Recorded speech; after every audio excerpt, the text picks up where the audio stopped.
Hey guys, welcome to the Livewell, brought to you by Digital Sportsman, where we get together with our community and talk fishing. The show's fixing to start, we're getting everything ready. But in the meantime, we want to tell you about our fine partners that not only make this show possible, but are companies that we absolutely love and stand behind. Groove Fishing, changing the norm of tackle storage. Sonar Pros, specializing in high-end installations across all electronic brands. Go where the pros go. Lipsticker Fishing, specializing in putting clients on giant Lake Lanier bass. Bill Payne's Guide Service, fish with a legend on Lake Allatoona, seasonal smallmouth trips, or even get your sonar dialed in. Brooks Anderson Fishing, guide trips and educating today's anglers on Lake Lanier. Big League Charters, fish with a pro on Tellico, Fort Loudon, Watts Bar, and Chickamauga. Money Saver Lure Retriever, designed to break your lure free from almost any snag. Fishers of Hope, benefit fishing tournaments to help people in need. Serve IT, industry-leading IT services for your business. Change the way you manage IT. Turner Tire, Jasper, Georgia's most trusted family-owned tire center. Atlanta Safe House, the trusted source for safes and gun safes in Tennessee, Georgia, Kentucky, and Alabama. And of course, Digital Sportsman, a new way to discover and book unforgettable outdoor experiences with local trusted guides. Go to fngo.com to get direct links to all our fine partners. Get ready and let's talk fishing. All right, everybody, what's going on? Welcome to the Live Well here at Fish North Georgia this Tuesday night. So glad all you guys could join us. And again, if you're watching, give us a thumbs up because it helps Tony and Clint. And I know you like them guys better than me right there. So give us a thumbs up. We're trying to help them out. No, you'll help us out too. And if you're watching at a later date, hey, we appreciate you guys. Holiday week. We got a lot going on. Got Mr. Wroblewski in the house with us tonight, and we're going to talk to him a little bit about his plans for the future, and we're going to talk a little DQs and stuff tonight as well. So I want to take care of a little bit of business. Let's go ahead and talk about our Toys for Tots, all right? Hit that banner right here like I'm supposed to do, December 6th at Laurel Park. Guys, this is the last week. The last week you can pre-register. If you don't pre-register this week, you'll have to register the morning of, which is totally fine. $5,000 first place prize guaranteed to the winner. $80 per boat plus one unwrapped toy per angler. If you drive a Phoenix, that's some Phoenix contingency money. We got a big fish bonus. We also are going to have some raffle items. Atlanta Safe House is putting up some pretty cool items, Spro and some others. So, you can buy raffle tickets there. It's just going to be a good time to help the Hall County and Pickett County Toys for Tots. So we want you guys to come out and join us. And I also want to give a shout out to Blue Ridge Marine. They're doing a fill a boat toy drive. They're collecting toys, sports items, books, stocking stuffers. You can do cash donations. You can drop it off at their location, 12166 Morganton Highway, and that is in Morganton, Georgia, up there by Blue Ridge. And also, too, we've got on December 21st, Sunday, December 21st, on Lake Hartwell, out of Gum Branch, the mega ramp up there. We got a benefit fishing tournament for Hunter Piling and family. He's dealing with a cancerous brain tumor, and we want to try to help make that holiday season for them as best as we possibly can. And let me turn this banner off so I can read you the right numbers. I'm not a pro at all this yet. If you want more information, Greg Kellum, 706-371-1120, or Courtney Kellum, 706-491-5379, or Jesse Elder, 706-202-7436. Couple more things too. Black Friday sale. Our buddy Trent Palmer and the guys over there at Sonar Pros, $400 off select Garmin bundles. And listen, while you're there, you might as well get it installed by the best in the business. So ought to be a very good that's a pretty good deal, ain't it, Clint? I caught him with his mouth full. I did it on It is a good deal. I just got back from filming all the Black Friday sales with said Trent Palmer himself. Yeah. I looked down while I was reading. I just walked in the door, put the boat in the garage in the pouring rain. Somehow it slid in there real nice and easy. But luckily, Trent hooked me up last minute before a fishing trip on getting a new trolling motor charger. So, yeah, always pays to go where the pros go and the average Joes like me. So, that's right. I saw you putting something in your mouth right there. I said, I'm gonna throw to Clint. Right, I got be some broke boy nachos going right here. I've got some multi-grain chips, some canned chicken. That's how broke boy we're going this week. You do what you got to do. And also, too, one other thing, too, Groove Fishing has a Black Friday and a Cyber Monday sale. If you use the code GOBBLE, 20 25. You get 30% off of any Groove fishing product right there. And that ends Monday at midnight. So, all right. See all you guys there. Yeah, a lot of you guys need to pre-register. Let's see, 20-something. I forget the number. And generally, a lot of the people, especially the Late Lanier guys, they will show up. They will show up the morning of. There are some other tournaments. There's some other tournaments going on. So the number of anglers might be down, which, if you ask me, increases your odds of winning $5,000. So if you ain't doing nothing, come on out and play with us. All right, Mr. Robert, how you doing tonight? Tired. I think we're all tired. Yeah. We're all tired. Been working hard? I haven't had a day off since the last time you saw me, which was in Blue Ridge. Oh, really? Put that in equation. I understand. Well, I'm the same thing. I was telling Tony and the guys, my daughter's buying a house, and guess who the labor is doing all the sheetrock and all that kind of stuff. You? Oh, dude, yeah. And I'm not any good at it. Me neither, but I still get paid to do it. Well, I ain't getting paid. She says, "Thank you, Daddy." I guess that's payment enough. So, but anyway, dude, let's jump right in it tonight. You put out a video the other day. Oh, first of all, Darren Moss wants to know, Rob, how old is that shirt? I had it in like the 7th grade. I'm 25. This is an old shirt. I've had it for a long time, and I just I'm running out of shirts because I need to do longer. It kind of made me look a little buff, you know what I mean? So yeah, you look good, dude. You look good. You put out a video this week and kind of announcing what you're going to do. We know you've been fishing the NPFL for the last few years and did very well this year. You qualified for their championship and had a good year, had a really good year. But what was your decision on where you're going to be fishing next year?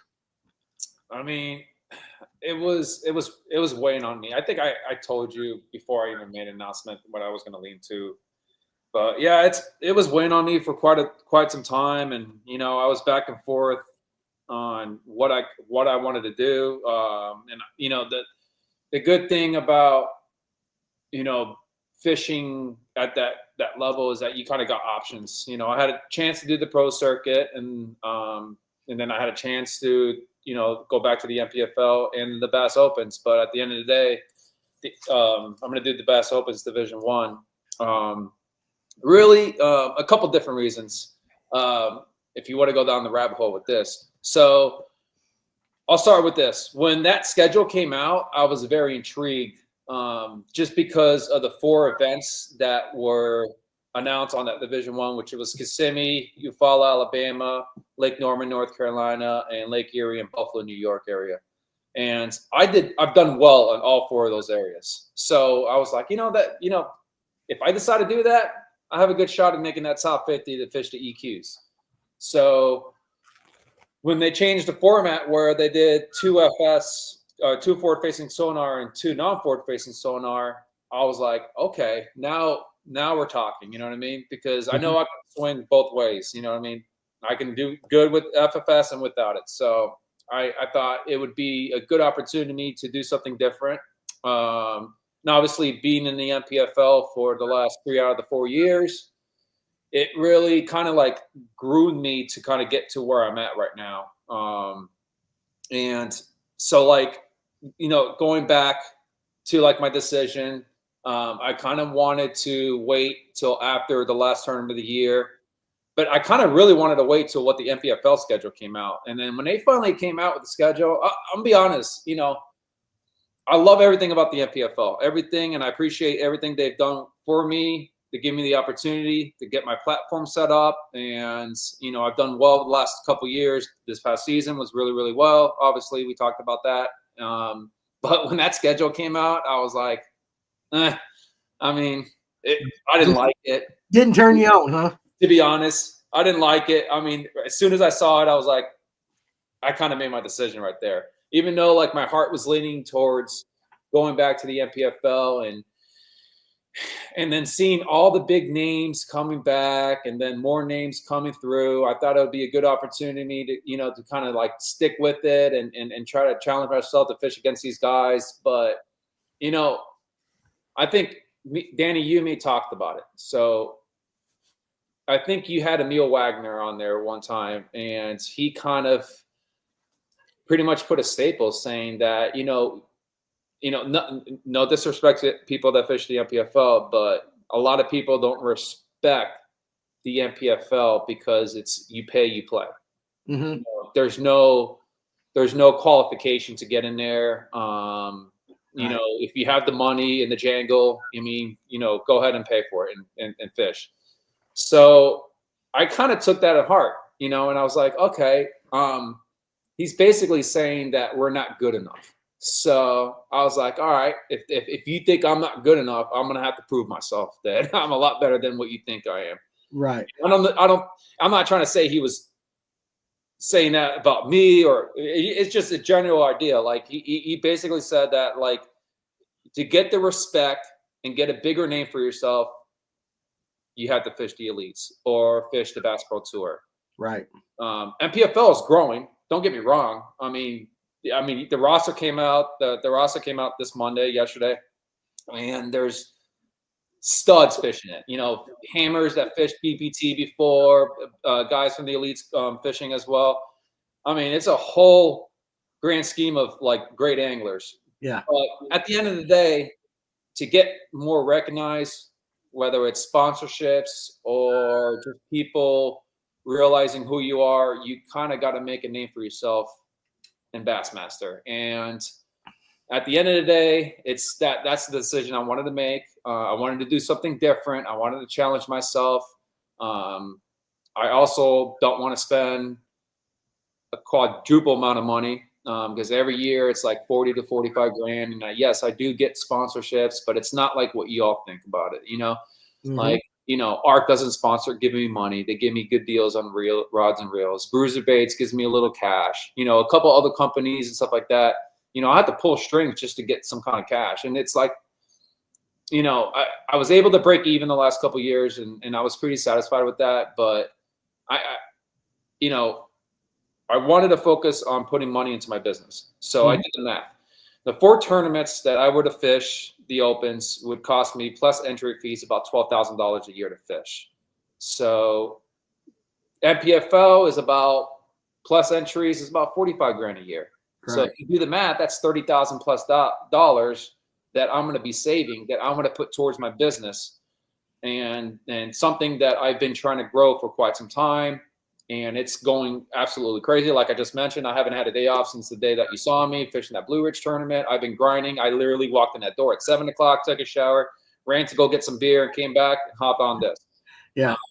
So I'm sorry. Go ahead, Danny. No. I said, yeah, no, I agree. I'm listening, but I can tell you this.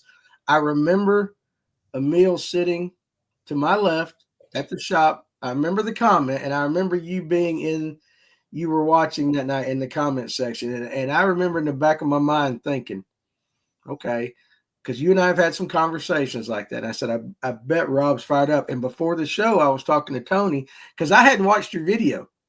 I kind of knew where you were going to go, kind of in my mind, but I didn't know officially. So I asked Tony, I said, what did he say he was going to do? And he told me that. And we got to talking. And what did I bring up, Tony? I said, I guarantee you Emil's comment got Rob fired up, and that was one of the deciding factors. And he mentioned that you had said in the video about the cost and everything, but I know you wanted to prove yourself. We've talked about it. You want that recognition to show that you can hang with the best, and I totally get it. And I 100% understand. And I love the NPFL, love the guys over there, and I enjoy watching you. But I understand, in a way, your decision, and what you're doing at, and we're going to root for you the same anyway. But I remember that night. And we've talked. And you've always talked about wanting to beat the best. And I think the Open schedule kind of lines up pretty good for you. It really does.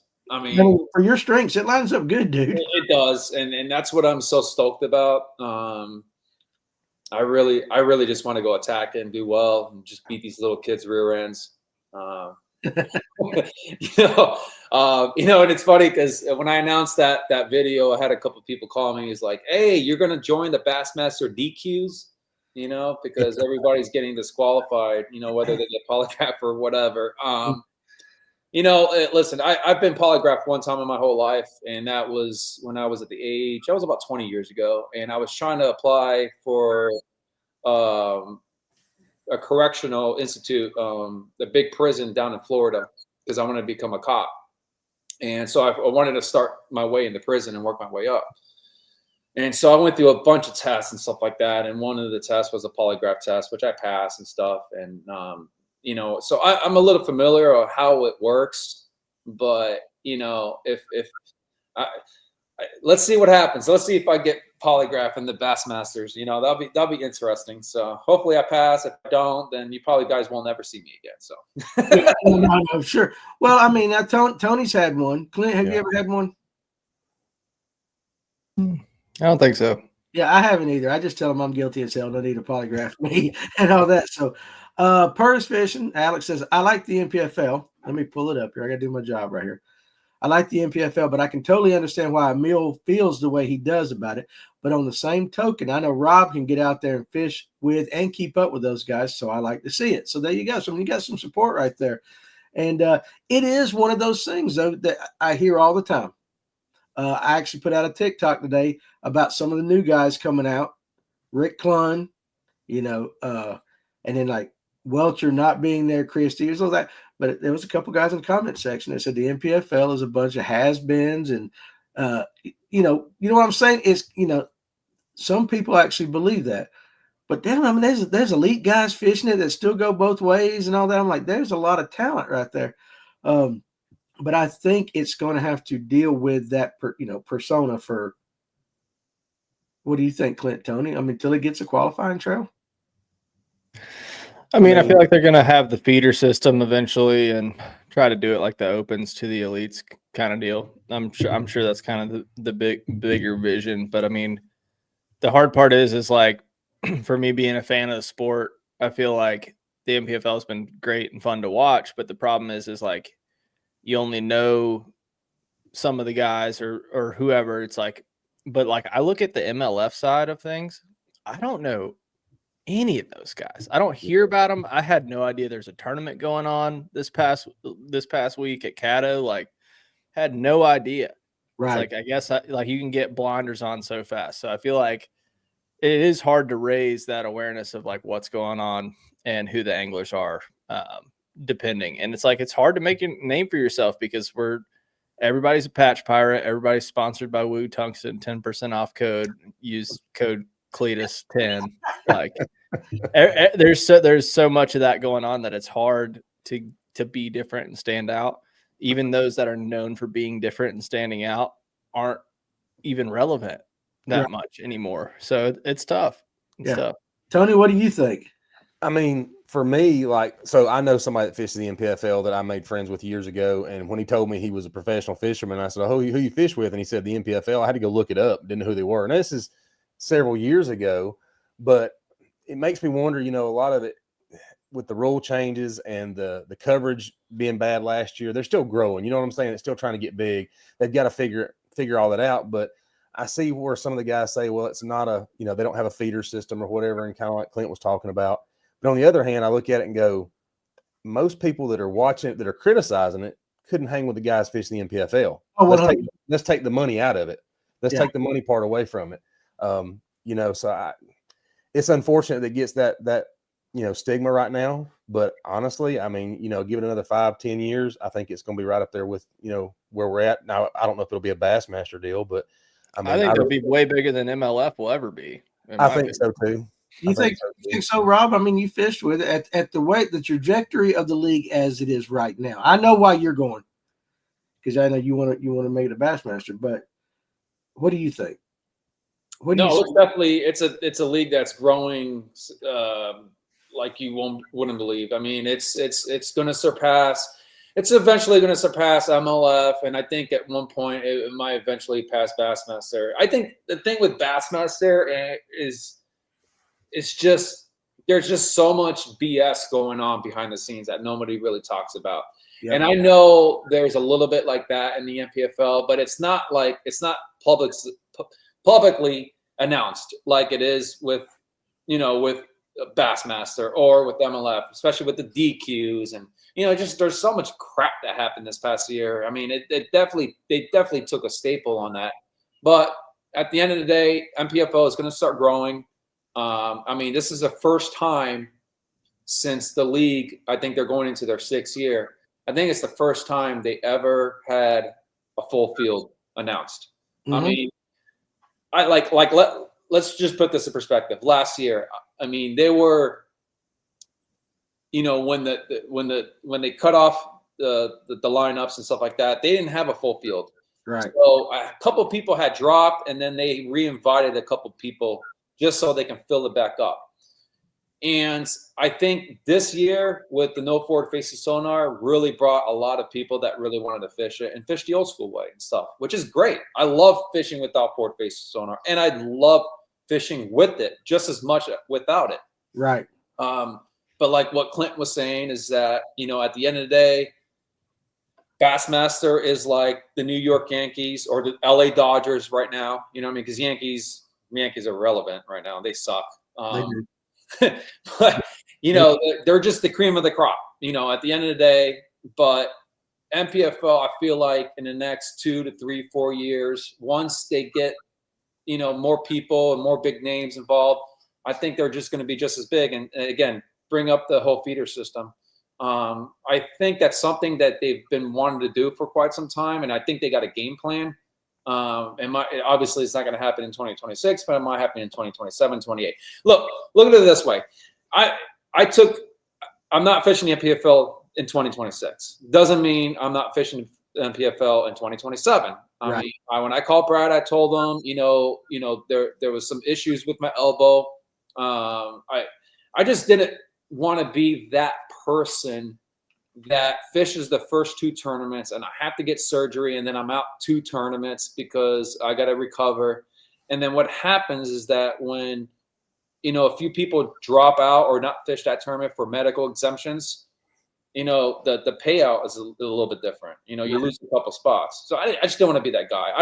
If I'm going to go fish something, I'm going to fish something and fish all 6 tournaments, not fish 4, 3, 2, 1. I'm going to fish the whole thing. Right.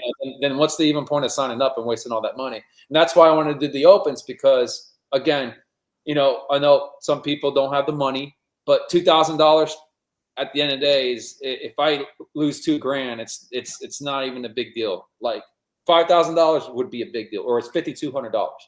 That would be a big deal for me to give away without fishing. You know what I mean? Like if I had to miss like the 2nd tournament in Bassmaster because I had to get surgery and stuff like that. Like it's $2,000. It is what it is. On to the next. You know what I mean? It's not $5,200 plus all the other stuff I had to deal with. So, like what you were saying, NPFL is growing substantially, and I think it's here to stay. But a lot of people do make comments about saying it's like an old man's league. A lot of the people that are kind of washed up and didn't qualify or going back to the NPFL and or fishing the NPFL. It's I don't really see it like that. You know what I mean? But there is some truth to that. It kind of makes sense. Yeah, I got that. Now let me ask you this: what was that conversation like with Fuller? It was basically a business conversation. Okay. So I told him my reasons why, and he basically said, "So are you fishing in 2026 or you're not?" I'm like, "I'm not gonna be able to fish 2026. I just told you." And he's like, "All right, well, you know the deal and stuff like that. You're a great ambassador for the league and everything, and I appreciate you, and that kind of thing. And and then that's it. I mean, and then I called Al. I talked to Al for a while, and and Ken Duke that does all the the writing and everything and the social media part of that. I talked to Ken Duke for quite some time, and he would love to have me back in 2027. Same thing with Al in 2027. I'm just taking this year off because of those 2 reasons. One, I really want to focus on my business and grow it because I want to be self-made, meaning I want to be able to pay my way without asking Yamaha or you, Danny, Fish North Georgia, hey, can you throw me a couple $1,000, so I can fish the NPFL? Yeah. That's the one thing I can't stand in this bass fishing industry is asking people for money.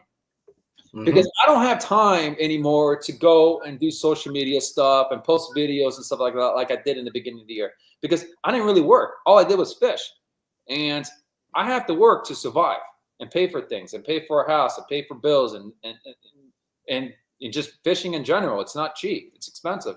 So that's why I kind of, stopped doing the whole social media thing for a while, because I really just wanted to focus on my business and get that growing and stuff like that. And I'm not the type of guy that's going to go beg people for money. I can't stand that. I wouldn't want someone begging me for money either, unless they're desperate for it. But it's, at the end of the day, that's how I see it. And that's my decision. That's how I made it. So, hey, listen, you do you, right? I mean, at the end of the day, that's what you do. You do you. So, you guys got any other questions or comments as far as the NPFL part of this? No, I don't think so. I mean, we were talking about MLF or whatever earlier, and the only thing that came to mind is how convoluted the MLF is right now. There's so many different trails within the MLF. Like Bassmaster has a couple. You know what I'm saying? I know they got feeder stuff. Don't get me wrong with that, but I mean, like MLF, like Clint was saying, I don't keep up with it hardly because there's so much of it going on. I can't keep up with which trail's going, whether it be the Tackle Warehouse, the Team Series, the BPT, which one it is. But that's why I think the NPFL is going to go ahead of MLF because of that. It's it's a very niche down league right now. So, right. Clint, did you know that? I don't think Crankin' and Yankin even knew that there was a tournament on Caddo either. Probably not. Yeah, I don't think he knew that anyway. So, see you guys in the comments. We'll get into some other discussion there, but Warren had a good comment. Nobody is a has-been in fishing, and I get that. I get that. True. All right, real quick, Rick Clun though coming out of retirement to fish that at 70. What is he? 73? 76, I think. That old? Like Rob, 76-year-old Rob. You gonna be fishing, or what are you gonna do? You gonna be sitting on a beach somewhere? I'm going to be competing and wasting all that money to, get my rear end kicked. Hell no. He's gonna be yelling at squirrels from his porch, laughing. Dude, I'm going to be done competing at a high level at the age of 60. I told myself I got 19 years of my prime, and that's it. So, and then once that's over, it's over. Like listen, I see it. I see it last year. I see it this past or years before fishing the NPFL. There's older gentlemen out there that look. I'm a type of guy that wakes up first thing in the morning, fishes from sun up to sundown. There's guys out there that fish the NPFL that don't launch their boat 2 hours after sunrise and 2-3 hours. Oh look, it's dinner time. Let's get in at 4 or 5 o'clock. Because they have the money to blow it and fish that way. I mean, I'm not that type of person. I want to grind from sun up to sundown and fish as many hours as possibly can. So I do see a lot of elder guys fishing the NPFL that I don't understand why they're fishing the NPFL. Right. I really get it. I'm just honest. No, I know. Especially when everybody's getting outworked in this sport right now. So why show up to not give it 100%? I don't understand that. No, I don't understand that. Like, I give it 120%. If there was a percentage that way, and there's guys that just don't grind, and then they just spend the money, and that's great. Like, I would love to have, if there was an 80 player field, and there was 60 guys that are pretty much done for. That means, I'm going to get paid because I only have to compete against 20 other guys because these 60 guys, they're nothing. You know what I mean? Right. I mean, and not that I looked at it that way, but I knew, like, looking at the standings and stuff like that, I'm like, I don't have to worry about these people. I just have to worry about these people, if that made any sense. Oh, that's true. Like at the Toys for Tots tournament, all I got to worry about is Tony. Like I'm going down, I'm looking at the rest of the field. I'm like, Tim and I got it. We just got to worry about look at Tony's taking it. Tim and I are going to come in dead freaking last, right? So you got to have some fun with it. I see a couple of them comments. Bass Pro Tour is fun to watch. You never know who's going to win to the last minute. Hey, listen, a lot of people like that. But then Paul B says MLF is convoluted. I agree, but it's still more enjoyable to watch than bass, in my opinion. And let's see what Matthew's right. Let's pull this one up right here. Competitive bass fishing would be more fun as a viewer if the best fished on the league. Similar to golf, the level of competition and viewership was devalued when Liv took PGA players. Kind of, taking the cream of the crop in one group and splitting it into two and then into threes and all that. So I kind of get that. So, but anyway, well, regardless, as far as where you're going to fish, dude, we support the hell out of you no matter what. And maybe we'll see you on the elites one day. Go kick ass on them 4 tournaments and then hit the EQs and then just go do it. And I'm just going to go out there and try my best, man. Mm-hmm. I mean, if listen, I'm not. That's the last thing on my mind. I just want to go and compete competitively. That's it. Yeah. Okay. This gave me a better option to do it for this season. And if I make it, I make it. If I don't, you'll probably see me back in the NPFL. So I got you. Well, you know what? You don't know until you try, right? Exactly. And I'm not getting any younger, and time is ticking. So I figured this time would be the best time to actually do it. And I've always wanted to try fishing the opens and just give it a shot. I mean, you got a chance. If you win one, you got a chance to go to the Classic. That's always been a dream since I was a kid. I think that's been a dream for absolutely everybody that's ever competed in bass fishing. So, I mean, that would be pretty cool if I can eventually compete at the Classic. Rob, I know when you were making this decision, you probably weighed the positives and negatives. What are some negatives about fishing the opens that you came up with as far as, or were there any? Yeah, there was a few negatives. I know the payouts are absolutely junk. I know I'm not going to go there and make really money. I mean, if I can break even, that'd be great. That's the one thing that I kind of like. I mean, I'm not gonna. If I cash a check, I'll probably break even or lose money, unless you like in the top 10 or win it. So that was a con for it. Another one was just I've been hearing a lot of people saying that a lot of the younger anglers are kind of disrespectful to older people. So especially like sitting in front of someone or cutting someone off while fishing. I'm not cool with that. I mean, I'm going to speak my mind. You guys know how I am. I mean, time will tell. Another con about it was I don't like the fact that if you qualify for the EQs, you got some elite anglers chiming in. And I feel like it should just be for people that qualify for the elite qualifiers, not those guys. I mean, that'll be cool. Yeah, I want to fish against the best. But, I mean, then what's the point of having an elite qualifier? You know what I mean? Right. I don't know. I mean, those are really the only cons, to be honest, Tony. I mean, there was really more pros than there was cons. But at the end of the day, I felt like that was the best decision that I can make for my career. Absolutely.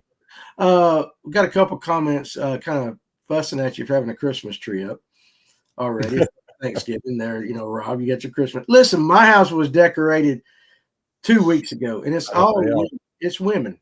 Y'all see my house. We had Christmas trees up before Halloween was over. Dude, I set that Christmas tree up myself the other day, so I don't want to hear anybody. Okay. There you go. I totally get it. All right, let's transition because you brought it up a couple times. And guys, eventually we're going to talk about the bite that's going to be going on too. But we do kind of want to get Rob's perspective because when he does come on, he is one of the more vocal guests that we have, and he's going to tell you how he feels, whether you like it or not, and whether you agree with him or not. And we respect him for that. But yeah, this year it seems like 2025 has been the year of the DQ.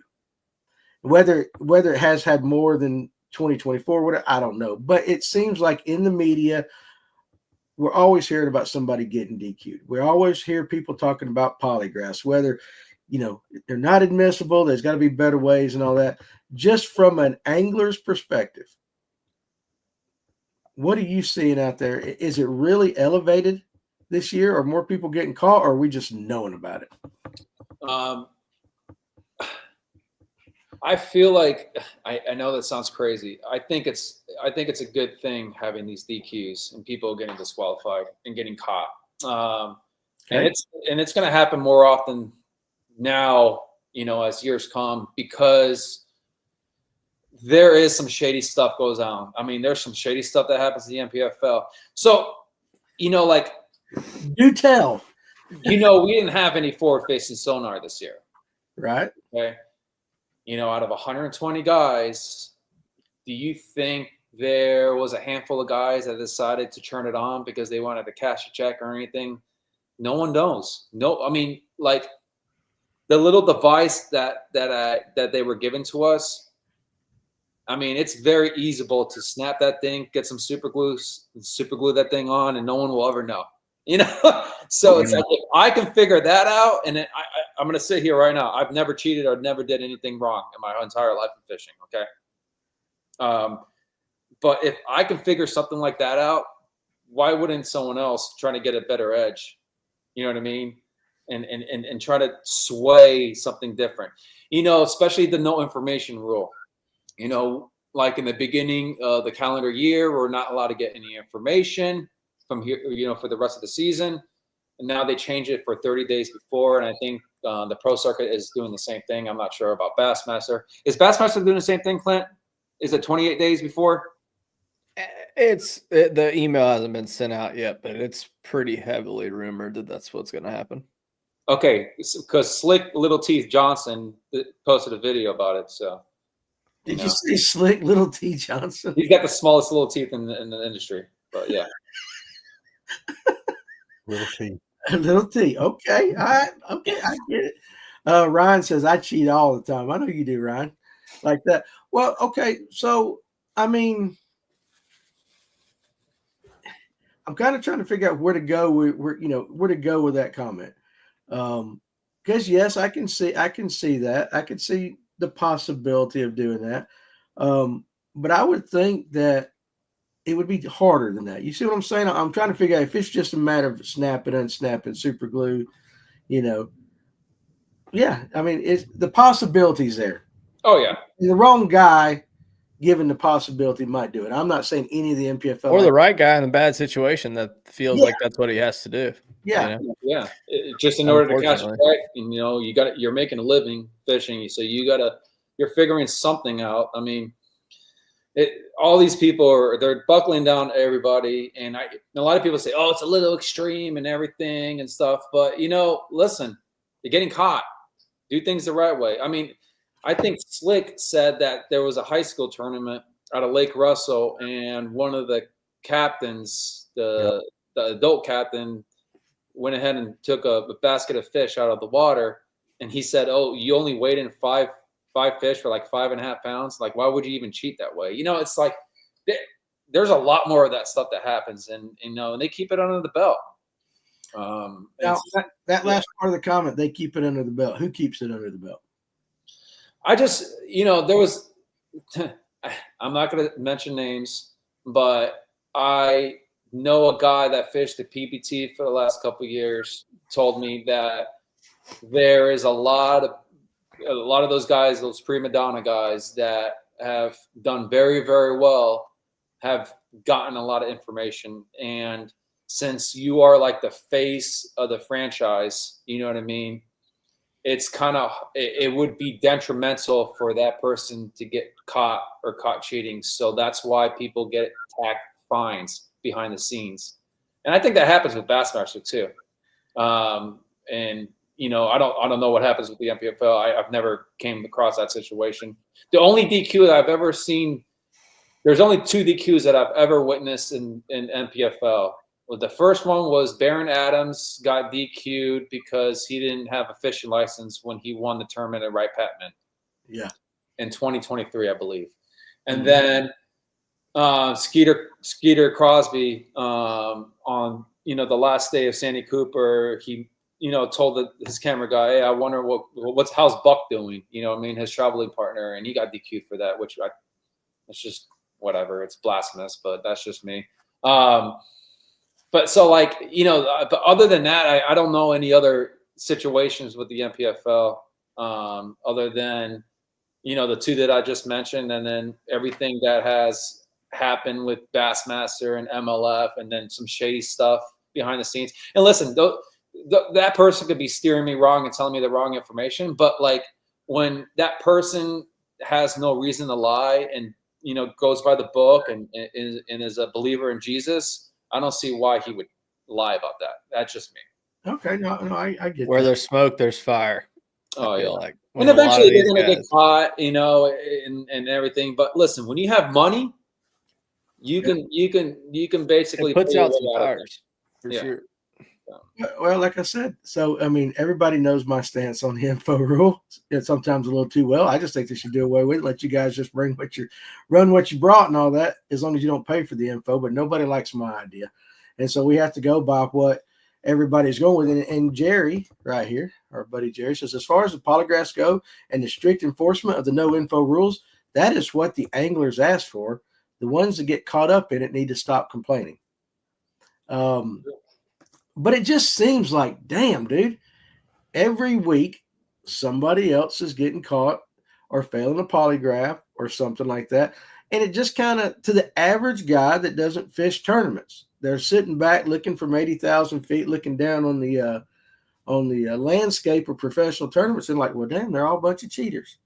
You know what I'm saying? And we know they're not all. We know. Well, let me ask you like this. Do you think it's I don't know if I should say it like this, but is it a ignorance of the rules, or is it people just didn't really think they were going to get punished like they are?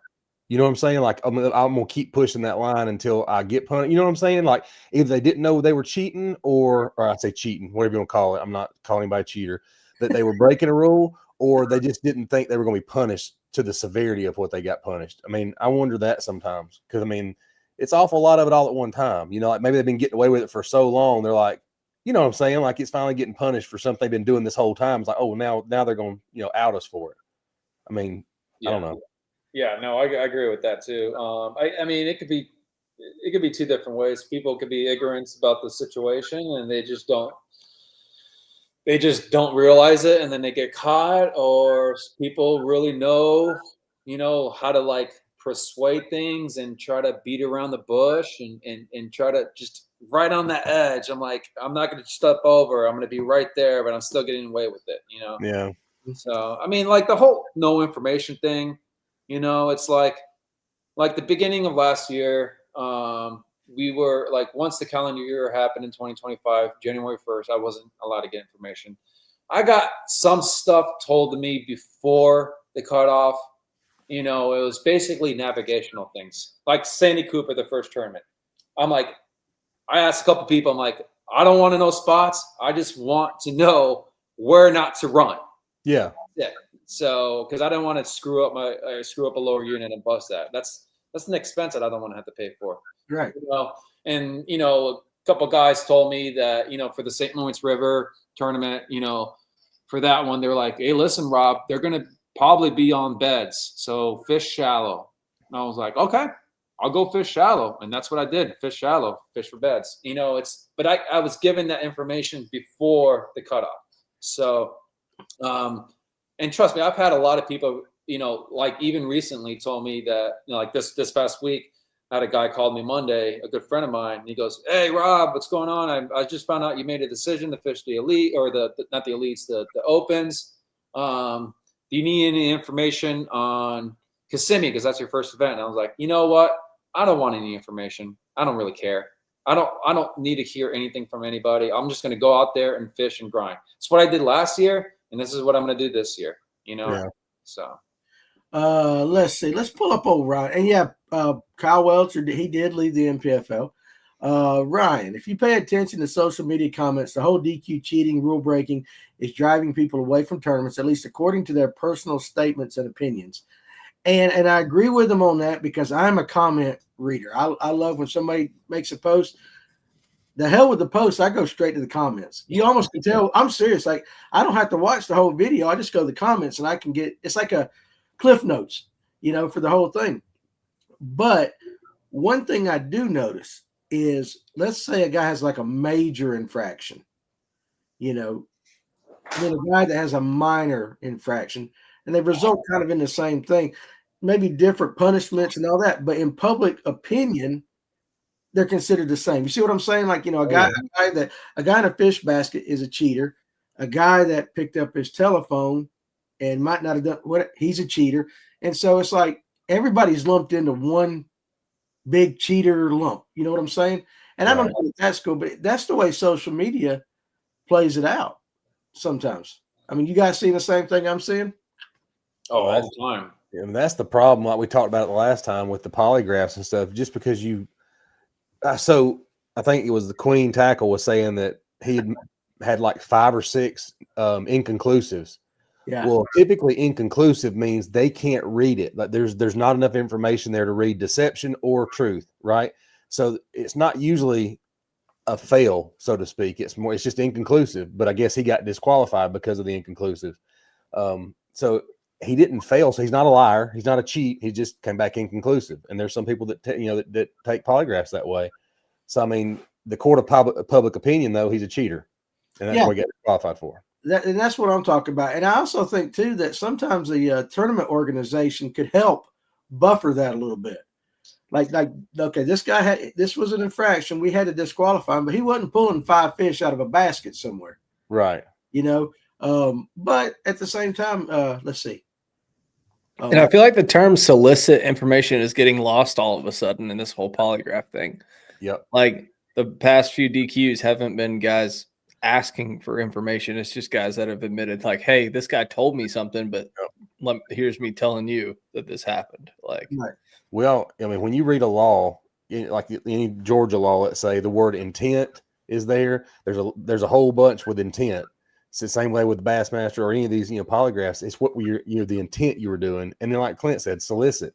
I mean, if somebody tells you information at a boat dealership, you didn't solicit that information. So you call the tournament director every time somebody talks to you about fishing at that point. I don't know. That just seems kind of convoluted too. Danny's tuned up and wants to talk about fishing Lake Gunnersville with all of his expertise. Damn. Is it really going to help him next year in February? I really don't think so. It may have been more damaging than it was helpful. Yeah. I don't know if Rob saw that. I kind of had a little too much when Seth was on, and I was going to talk about Gunnersville. Seth was like, I don't need no information, but I was just going to talk about how much grass there was, dude. I was like, how to catch. He said something about Gunnersville, and then Seth's like, I can't get any information. And Danny's like, okay, well, on that lake that we can't talk about that we had just mentioned, I was like, Danny, no. Well, the best part was he goes, well, I don't give a shit about that rule. Yeah, I should have done that again. Alcohol induced. We're not doing that no more on this show. Yeah. But no, I before you guys started making me laugh, I was gonna. Oh yeah, I had let's just say a former NPFL guy, and it was former. I was asking him in my shop, and it's not Rob, guys, but I was asking this guy about the info rule, and he kind of explained it to me like if he was in my shop, and I went up to him and said, "Hey, look, the bass on Lanier are biting XYZ." Totally wrong. But say he's in my shop and he's back there and he's looking at lures, and I look over at this other guy and say, hey, the bass on Lanier are biting X, Y, and Z. That he could hear that, and it's gray area, but he would be okay. Is that correct, Rob? It's still you're acknowledging information about a specific lake that you shouldn't be acknowledging. It's kind of like if I walk to your shop and we started chit-chatting, and then all of a sudden you get ready to bring it up, I would stop you before you even say anything. I'm like, and I've done this many times with people. Right. Say, stop. And they look at me like, what's wrong? I'm not allowed to get information about this lake. I'm sorry. Yeah. And they're like, okay. Are you sure? Stop. Done. Yeah. Well, or else I'm going to walk away. Yeah. Because what I asked him at this point, I said, all right, now listen. You're my friend, and I want to help you out, but I can't technically tell you that. But if I saw that guy over there, I could purposefully bring that conversation up with that guy and have the conversation with that guy, and you're over here on the other side of the store, but I'm doing it on purpose so that you can hear. That's kind of a way to kind of circumvent that direct. And he was like, it's a gray area, but it happens all the time. It's almost like, for instance, this, Danny. So my next term is coming up, Kissimmee. I don't know about the no information rule, so I'm not getting any information from anybody. Mm-hmm. I'm just going to gut it out. I'm allowed to talk to you about Kissimmee, but you're not allowed to say anything to me about it. Does that make sense? So, like, let's say I think it's going to be one on this lake, on this chain, throwing this on this type of grass. I like fishing it this way and this way. And all you're going to be doing is like, that's cool. Cool. I'll write that down for future references, So we are, as anglers, we can talk about the specific body of water, we just cannot have you explain to us in detail about that specific body of water. And I think a lot of people get that mixed up, you know. Yeah. There's anglers out there that talk about, you know, this next coming up event, but, you know, like I talk to my wife about things like that all the time. She doesn't fish, you know what I mean? Yeah. Like she'll say a couple things. Oh, you're gonna throw the black whopper popper because she thinks that's my favorite lure. I'm like, no, I'm not gonna throw that and stop talking about it. So yeah. Do you ever have to tell your wife that? I'm just curious. I mean, how does that go? Because I would think, you know, you could have that conversation. But if your wife said, you know what, I watched a YouTube video and the guy was fishing there the other day, and this is what he caught him on. This is your wife in your own home. But technically, wouldn't that be against the rules? It's kind of like there was someone told me something about a specific former NPFL angler and how after day one of the event, his father called him and said, hey, so-and-so was throwing this over here. And people heard that and they're like, listen, don't talk about it. I don't want to be around it and stuff like that. So they had to walk away from the situation. That guy told me that. And then when he told me about that specific person, I heard it from other people about that specific person. So it's, you know, like I think look at it this way. Okay. You can't police 130 people or how many people are fishing that organization. You can't police all of them. They only going to do randoms or they only polygraph the winner majority of the time. So if someone's like not doing well in the tournament and stuff, you know, and you know, it wouldn't surprise me one bit if their spouse or friend or someone in their family said, hey, I saw Kyle Watcher fishing on this cove, throwing this and this and that and that. And then you look and see how good he was doing. I'm like, all right, I'm going to try to mimic that. You know what I mean? That's getting information. That shouldn't even be allowed. You shouldn't be able to go look at like the history of videos of like NPFL only does day 2 and day 3 live. So like after day 3 or after day 2, you can probably go back on YouTube and look through the live stream and see what exactly people are doing. But that's totally against the rules. You know what I mean? So, but it wouldn't surprise me if people do that. How do you police that? You go back to your hotel room, you can't police it. You can't. And so that's what I'm saying. Like, it seems like there are some rules that get broke, some rules that don't. There's some gray areas, a little bit of everything, which is why I'm just trying to tell you guys, if it was just anarchy and just let everybody do it, you wouldn't have to worry about it. Now, Ryan said, if you're going to fish professionally, you might as well not go anywhere but to the lake alone and disconnect your phone. And you basically got to disconnect from everything, right? You don't have to do that. You just got to be, you got to put yourself in the right situation. You know what I mean? If you feel like you're going to get an edge over someone and you're going to break a rule, just walk away from the situation. Don't continue, feeding yourself that information, if that makes sense. Right. I see Ken Pruitt's fussing at me about the wacky worm, and I've been DQ'd from drinking Tito's. That's right. Got the Coke going. Now, this is interesting, too, because I've heard this talked about several times. Having an inconclusive result on a polygraph test is where an angler committee to help decide the consequences would help. I've often wondered why they don't have, like, and you're not union, but you have an angler rep, you have a person from the league, and you got one other related arbiter or whatever, and let them decide, as opposed to just say Bassmaster coming down with, well, you did it, here's the rule. I mean, would that be ridiculous, Clint? I've always thought of it as, I wish they would do, like, take a Bassmaster Elite Series event, for example. So you got 104 anglers, let's just call it that, because that's what it was at the beginning of the year. If you fish the St. Johns River, there's 5 guys that get drawn at blast off or whatever that are going to be the committee for the tournament. And if anything happens, those 5 random guys that are all participating, all paying guys in the tournament, and yeah, you're going to have it skewed one way or the other. You might have 2 guys that are in the same clique, in the same house or whatever for one tournament, but it's going to change. It's going to flip flop. If you did a random 5 guys and make it like fantasy fishing, drain the lake. Once those 5 guys do St. Johns River committee, they're out for for the season, they don't get drawn again. And then it's the next 5 guys for the next tournament and whatever. And then that way, if anything comes up, it's decided between those 5. You're going to have a majority vote one way or the other and figure it out. Like, I think that's how it should go. I like that, but let me ask you this, Rob. Would 5 anglers be more strict on their fellow anglers than, say, the organization would? Like, would you hold the anglers? At least it's fishermen making a decision for once instead of corporate assholes. No, yeah. No, Clint, you're right. You're 100% right.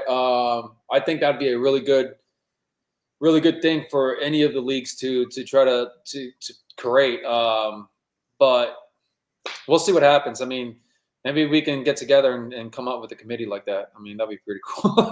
Listen, and I want to go. I don't care. I'll take this hat off. I don't care. But I think the big problem that we're seeing, why people are liking the NPFL, is the grassrootsness, the fisherman aspect. The guys that are there for the most part get it.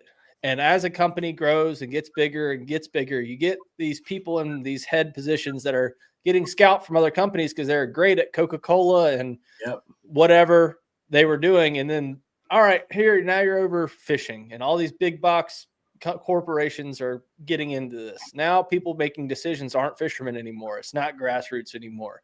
So they don't get it, man. Like, you look at some of the people in these organizations. I mean, even company, like when I started working at Yamaha, I was like, everybody's going to be Durban on Monday nights, rolling up with their boat and stuff. It's like, dude, there's 2 of us that fish, and I'm one of them out of the entire, like all of our outboards group.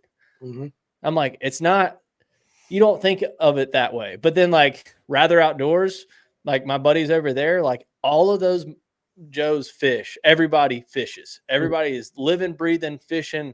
And that's still a pretty big company over there. But it's like, it's crazy how you can get super corporate-y pretty quick. And these guys that don't fish are making decisions about fishermen. And it's like, yeah, it's hard. It's hard. Like, I'm going to 3 Elite Series events next year to cover. And like, how do I make social media for a fishing motor with 3 tournaments of coverage? All right. I probably said too much, but listen, it's seriously, though, it drives me nuts. DQ tonight. Yeah. Real quick, Rob, real quick question, because Papa Pond Hopper, he just started watching. I want to make sure he comes back.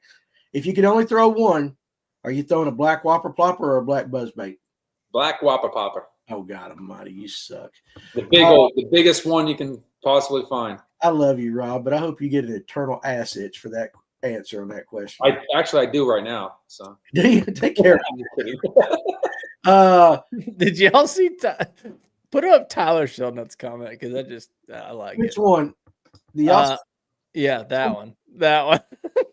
What? You see, these young kids can get away with stuff like that. Dude, just spit on it. I can see Kaz being like, dude, you take that Berkeley jerk shad, you just spit on it, son. Them spots will gag it, dude. Yes, listen at you. I do. That's pretty funny. I'm trying to be serious tonight, but I want to laugh. But you know what? You got to laugh a little bit when we're talking about, because that's the thing. We're all here to bass fish, man. We're chasing little green fish. Like, I just got a campsite this week to go sleep in my truck to chase some bass for no money, no nothing, just to go catch some bass and go freeze my bass off in a tent. And I figured out that this campsite doesn't even have a shitter. There's no bathhouse or shitter at this entire campground. So I'm going to be shitting in a bucket for 3 days just to chase some bass. Like, what is wrong with us? Well, I mean, I don't think there's nothing wrong with it at all. I mean, I don't know. They sell the 5 Sorry, guys. I'm fired up tonight, apparently. Dude, when you out of nowhere. You got to go. Trust me. There's been many times where I'm driving in the middle of the night and I can't find a bathroom, and I pull inside the road and drop a deuce right there. I don't give a crap. Oh, yeah. I got a poop tent for that now. Why do we always end up talking about how to deuce on this show? Because it happens. You put somebody you lock somebody in this room for 10 hours, and eventually they're going to talk about shitting because they're going to have to shit. I know. We do it. Absolutely. One thing we all have in common. So yeah, it is. I would let Danny give me a polygraph, but he would pay me back for picking on him. Yeah, I would. I'd absolutely fail your ass in a heartbeat. Interesting question. And I don't know how we got this, but let's pull it up. Would it be easier to fish without an arm or without eyesight? Arm. Jeez. I can't scope blind. Okay, so yeah, Clint's out. Tony? I'm going to say it'd be easier without one arm. I think. There's a fella, and I can't remember his I'd never name. get the shit tied on with no eyesight. yeah, right. That's fair. Yeah. That's very fair. What about you, Rob? We went from highbrow stuff to this real quick. We're in the Bigfoot realm now. Oh yeah. Yeah. Okay, Rob, you're blind or you ain't got an arm? Which would be easier? Jeez, I don't know. And Ryan, I was getting ready to talk about him. I mean, one arm, two arms. I mean, all arms. What? Yeah. I don't know. He just said an arm. He asked an arm, meaning one. I would think one arm. And I think Ryan brought up Brent Thomas, and I think this is the same guy, the fellow with the beard. But he, if we're talking about the same guy, he'll fish some Scott Barnes tournaments. He's a pretty good angler. He has a reel made for him where when he presses it, it's electric. So he casts one arm, sets the hook, and then he just presses that button. And it's not like you press it, it winches it in, but it's like you pop it. And he's an absolute stud. So we're talking about the same guy. And he does. I think he lost his arm in a boating accident. What's the gentleman that fishes the NPFL? Hunter Bogwin. Look Hunter. at him. Guy's a stud. Isn't that badass? Like the fact that you love it that much that you're like, I'm gonna make it happen, and like, hats off to that guy, man. Like, that's just inspiration. That like, no, there should be no excuses in this game. Dude, I was gonna say if you top 10 at Logan Martin. Yep. You know, like so awesome. Like he beat some freaking hammers, and he won. You know, he won a Toyota series tournament a couple years ago. You know, as a boater, like, dude, the guy is a stick, man. Yeah, Paul B says that NPFL guy's a badass. He couldn't think of his name when he was typing. It is, and you know what? When you see him do that, you're like, just like what you just said, Clint. Like, take all your excuses, all your blame, and just basically shove it. Yep. That guy gets out and just like, if you can see him do that, you got no excuse not to get out there and try. Clay Dyer is pretty dang good without full arms also. And, you know, it's pretty cool. Now, you can't use a cast net. So let's do this. I think we all do. Would we all agree, though, that the best solution for all three tournament trails or any major tournament trail would be a committee of anglers that comes up and they hear it and they assess the rule and not the people at corporate. Fair enough? Yeah. I mean, I like that idea. I like that idea, yeah. I just think it changes it up enough to where you can't just blame the tournament director. You can't just blame the organization. It's like different five guys, each derb. Like people are going to complain either way and be like, oh, well, those three guys roomed together and somehow they got drawn. It's like, no, dude, like treat it like Drain the Lake, to where those five guys get drawn for the first tournament, and then it's a different set for the next tournament. I like that. Is there a rules committee in Bassmaster, or do they have a rules committee? They now have that angler board deal, but I mean, I don't think that. Yeah. But the thing is like they just take them as a suggestion. It's not like they're actually making the decision. It's like they're just providing feedback. I don't know. Yeah, I don't know enough about it. I'm not on it. Yeah. I'm not in it. I Something don't know, like but that. just as far as public information goes, that's all we know. It to me, something like that is more of a visual thing for the public to make it look like we got the anglers involved and all that stuff. How about Ken? Hunter is great, and he's got a great sense of humor. Says he's the best skipper since he's loaded the water. His words. He is. Yeah, I bet he is.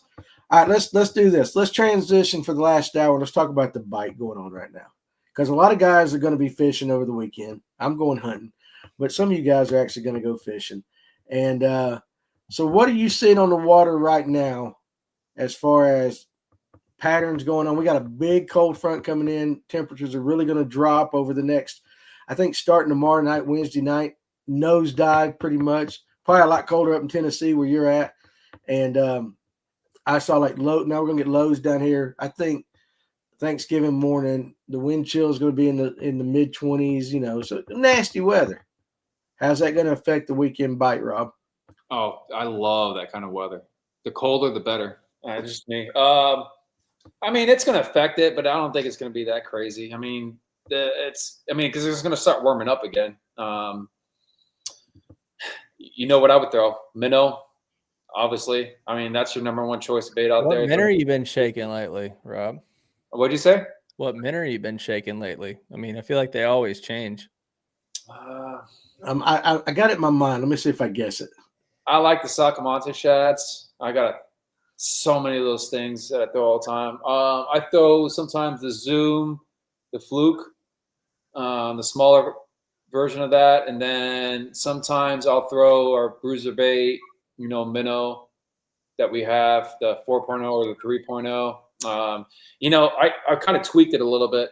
Steve got pissed off at me about doing it, but I created wings off of it. So I cut up and kind of made a wing, and then I used a lighter to kind of glue it on there and stuff like that. So it has a more of a wobble this way instead of just like it looks like it's freaking dying and shit. So I tweaked some things and stuff like that. I don't care. I'll tell you all my damn secrets. I don't even fish anymore. So, but yeah, I'll throw a minnow. I'll throw the A-rig. This is my favorite time of the year to throw the A-rig. I know it's going to get really, really cold, so the top water bite's not going to be that good. But if it starts warming up, I like throwing that big old black whopper popper. A shaky head, big old black whopper popper. If it starts to warm up, the minnow and an Alabama rig. Those are the 4 things that would be on my deck at all times. I wouldn't even replace any of those. I got you. Now, I know Clint wasn't at this event, but I don't see how this is even possible, Rob and Tony.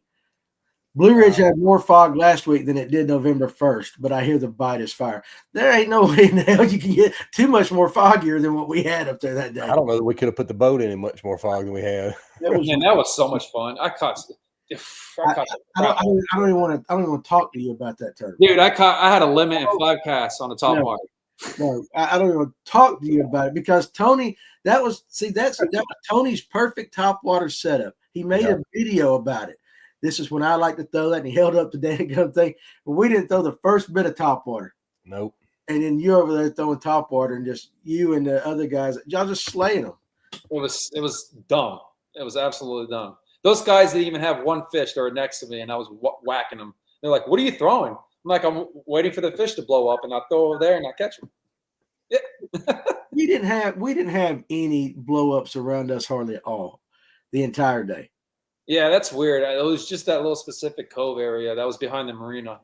So. Yeah, you just got lucky, dude. Yeah, like you know what you're Hey, doing. I take luck better than skill any day. Then that's the case. Hey, I caught my biggest fish out right in front of that boat ramp. I know you did. And listen. In all fairness, too, he showed me he was throwing an art top water that was chrome, and about half the freaking chrome was gone. Unless you were pulling my leg, that's what you showed me. You go check it out. It was like just trashed. Let's see. Where's the next one?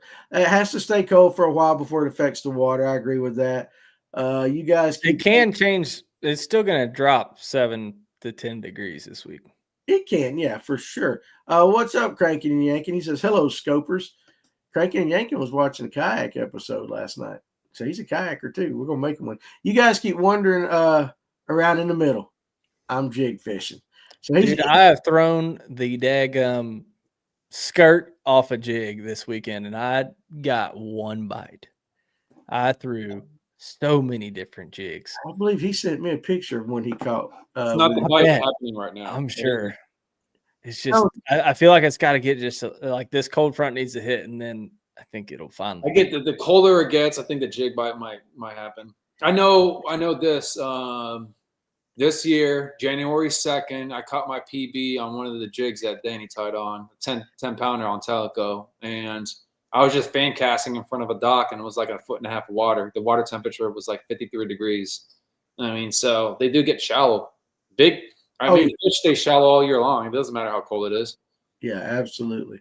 And shout out to Ryan for teaching me how to tie a jig right there. He says, "You suck," right there. Listen, Ryan.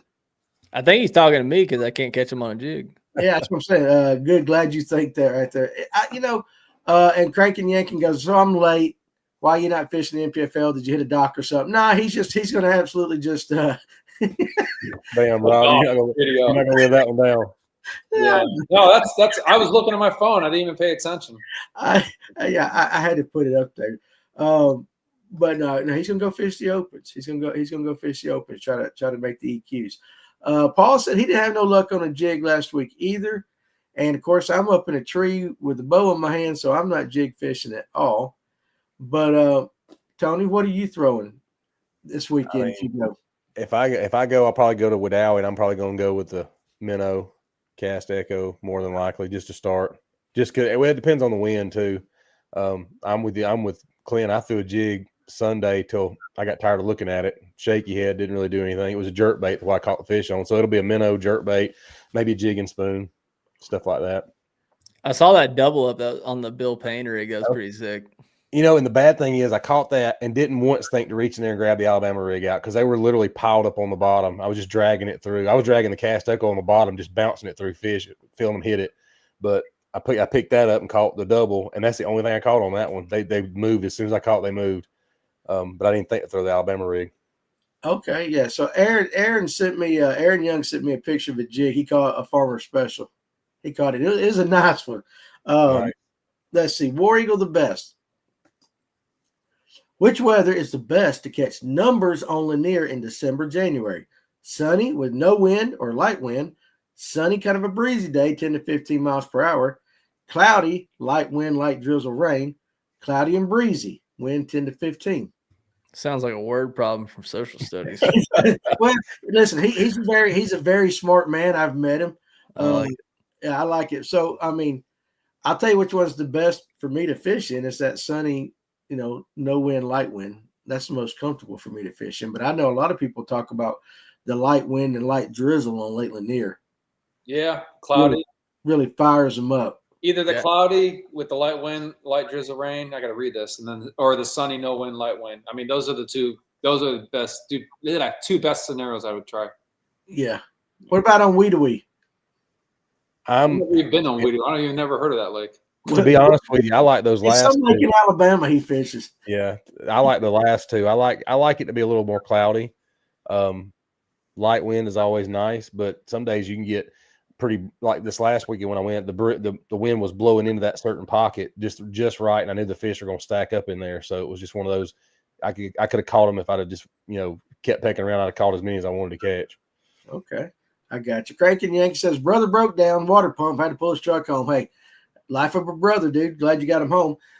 Purr says I'll still be throwing it under spin and shaky. We'll also have a spoon and a spinner bait though too. And then Ryan, he can't hold it. He can't help himself. All right, I'll talk. Downsize your jig profile right now. The creepy crawler is performing better right now. And then Cranking and Yankin says Bitsy Bug. So, something similar like that.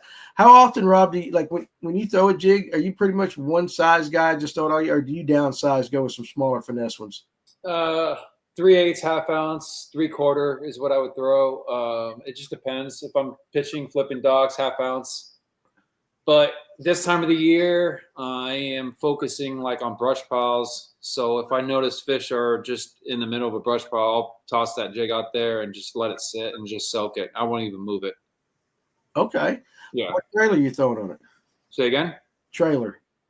Bruiser Bait Fire Crawl. Okay. Yeah. Right. That makes sense. What I do is I cut the profile really small. So basically I only have the claws hanging out, and then basically I rig it like you do like a zoom chunk. Mm-hmm. So I chunk it like that because it has more of a flow that way.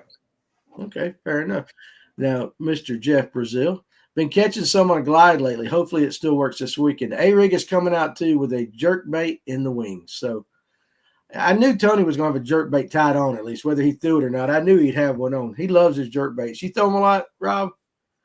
That's another thing I would throw too this time of the year is a jerk bait. I'm sorry that I forgot to mention that. Just because I just don't ever really throw that all the time. I'd rather have a minnow on my hand, or an Alabama rig. But yeah, jerk baits. I've done some crazy damage fishing on Chattooga and Lake Notley on jerk baits. Especially when it's really frigid cold out there. I went one time. I was at Notley and it was snowing out, and it was like just under 25 degrees, and I was whacking them on a jerkbait. So it happens. Okay, I got you. Let's see. Paul said he threw a bitsy bug last weekend. Nothing. Doug, G4 Outdoors. Hey, Doug, I'm sorry I was painting and doing sheetrock today, so I missed your call. I'll call you back tomorrow. But, Tony, I will be on Wroblewski this weekend too, but I ain't shaking no minute. You better be throwing a shaky head.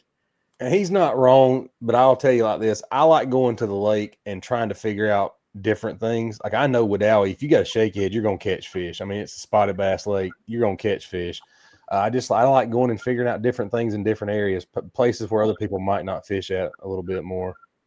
Yeah, there you go. Let's see. Cranking and yanking. Black and blue with a June bug crawl trailer. I'm still learning to jig fish.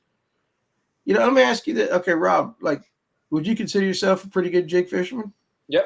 Okay. What was the biggest obstacle? He said he's learning to fish a jig. What was the biggest obstacle in you learning, how to master that bait that you had to overcome? And once you did that, it was like a light bulb went off. Slow down. Okay. Don't fish it fast. If you're flipping underneath docks and dragging it, let it sit. Give it a couple jerks. You know how when you're bed fishing and you tap the rod like that? Yeah. Just enough to make it kind of shake. Yeah, that's what I would do. Okay. Yeah, I wouldn't even move it like a foot from that little area. Just jig it like that. Okay, that's interesting right there. Because I've noticed some things like when I'm watching them scope and I do throw a jig and they go down to it and then they hover and they kind of go around and you just let it sit. Just let it sit and they'll go back to their pile. Start jigging it and they'll start coming out of the pile and then just give it a jerk and they're like, okay, it's running away from me. They'll hit it. Get that reaction. Just get their attention and then get the reaction. Yeah. Okay. Because they know that's there. They're just like, okay, I'm a little skeptic about it, Yeah. And now it's just sitting there teasing me. I'm gonna go up to it, and then as soon as I come up to it, it starts running away from me. Okay, I'm gonna eat it. Yeah. I think I remember Underwood said that. He might have said that to you, Tony, when you went out with him. It's like you're throwing something in their bedroom. They know it's there, whether they're reacting to it, whether they know it's there. Yeah. You get if you're basically there, they know it's there. Cranking and Yanking has got us characters down really good. Spotlight, live scope, and A-rig. Sounds like Alex, 100%. Paul B goes basically because he had several comments about not catching things. Basically what I'm saying is I didn't catch shit last week. And listen, you ain't alone. Kevin Thornton, of course, a rattle trap. He'd be throwing a rattle trap. And Aaron, he's going to say right here, jig fishing won't be good everywhere. I went up a river arm. Don't want heavy current, but a little moving water will put them on the current breaks. Okay, I mean, that makes sense. Hey, Aaron, where exactly were you fishing? I'm just curious. You might have said it in your messenger to me, but I just looked at the picture and went, dang. Lanier is not a rattling bait lake. Purrs, Alex says he likes throwing green pumpkin purple with a black and blue crawl. Can't go wrong with green pumpkin purple. War Eagle the Best says, could not catch anything on an A-rig. 5 trailers, 3 Kitex past Saturday on Lanier. Only seen followers on his scope. It's so clear right now, and it's not cold enough water for them to get dumb and not be able to see, I feel like herring fish don't attack the Alabama rig like they do in Alabama or Tennessee River, different parts of the country. I don't know what it is, but I've never had really good luck. I've caught more walleye. I just put it this way. I've caught more walleye on a damn Alabama rig fishing herring lakes than I have bass, But anytime I step out here and I go to Chickamauga or Watts or Tellico Loudon or even Nickajack, I can catch the living crap out of fish with the A-rig. So. Not a lot of people throw it as much. You mess with it at all, Tony? A-rig? Yeah. I keep one tied on, but I suck at the A-rig. I just don't ever get it out enough. I threw it a couple of weeks ago here close to the house, and I threw it for maybe an hour or so, and I was like, I'm not getting anything. So I went back to the stuff I know get bit. Right. Hey, Tony, you remember how I mentioned to you that you need to come up and fish? Yes. I have a little break from my next big job, and I will let you know. It'll be sometime in December. Absolutely. You will Trust me, you will want to buy more Alabama rigs in your entire life. Hey, I'm all about it. Don't invite me for a good 15 minutes. Just like that. I didn't expect Tony to turn that one down. No, listen, I'm one of those people. I know fish will bite a piece of metal. They'll bite anything. It's just one of those things I have not built confidence in, and that's why I keep it tied on and I throw it every once in a while. But again, the other day I was getting bit on that Bill Payne deal and the cast echo. And I was like, I'll just keep doing this, and never even thought to get it out. But I'll come up anytime. Well, the only thing I ask, if I ever take any of you three to any of these special spots, do not tell a damn soul. Listen, you can't tell me that. I'm gonna have the drone up. I'm gonna be filming on a GoPro. I'm gonna have it all live stream the whole in thing. the river. big hair fell on me. I'm kidding. I wouldn't do that. I wouldn't do that. No, I can keep a secret sometimes. Back to the jig. Crank and Yankee says, exactly. My patience is not good. I'm used to throwing cranks and lipless, and going to a jig from that is tough. And I bet it is. Always moving constant like that. And then you're telling them just even slow down more than what a lot of people say with that. So absolutely. Doug said he was just yanking your chain, Tony. I just can't bring myself to fish that minnow yet. And let's see, Shad Rap. Okay, he's up your way, Center Hill. Dude, Center Hill is a freaking badass lake when it comes to throwing a minnow and a rig. Oh my gosh, that place is epic. Yes, that's another lake around here, but that's about an hour and a half away from here. But it is dumb. It reminds me of Dale Hollow. I've been to Dale Hollow numerous. I don't know if you guys have been to Dale Hollow. It's a Highland Reservoir lake. It's just got a lot of crazy bluff walls and everything. They drop, the lakes over here. It's a TVA lake, so they drop the lake down 30 feet. It's stupid. Like they get in these ditches and stuff like that, and then it's epic. I bet you that Bill Payne rig would work if they like that. If they get stuck in, I bet that'd work up there just the way it would here. Wouldn't you think? You know what he's talking about when he talks about the Bill Payne rig? No. So like ditch fishing. Tony, tell them what it is. It's all it is. It's a jigging spoon with about a 18-inch leader up. You put a feathered treble on there. So you got a feathered treble, and then 18 inches down, you got the jigging spoon. Okay. Yeah, and I cast it out and jig it back to the boat. I don't just vertical cast or whatever. So there's a little technique that I figured out last year when I'm throwing my fluke.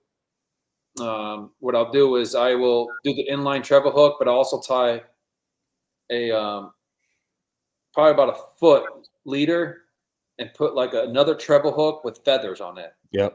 Yeah. So that it's coming behind. It's coming behind, or I can do it up in the front too. Yeah. So his rig, Bill Payne was talking about so his is basically in front of the jigging spoon. You're just giving something on the back. So how do you tie? Do you tie it off that treble? I tie it off the treble right in the middle of it. Right. And yeah. And then tie the other treble hook, or the other way where I did the treble hook, tie it off in the middle between the where the hooks go up right in the middle of that, and then I'll tie my inline treble hook with the fluke. Yeah. When would you use that technique? I like using that April through till I would say till when it starts getting really, really cold, they kind of just shay away from the fluke. I don't know why, but I wouldn't even rig it up this time of the year. I used that a lot when I was over in St. Lawrence River.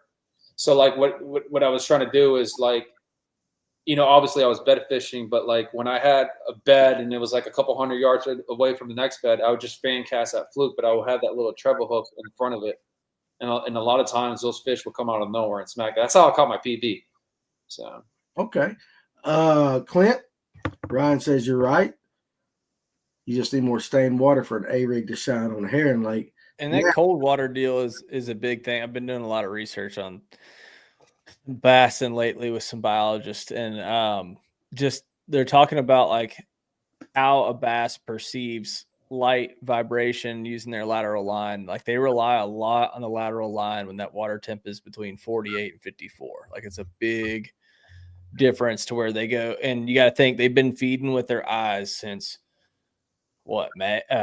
April.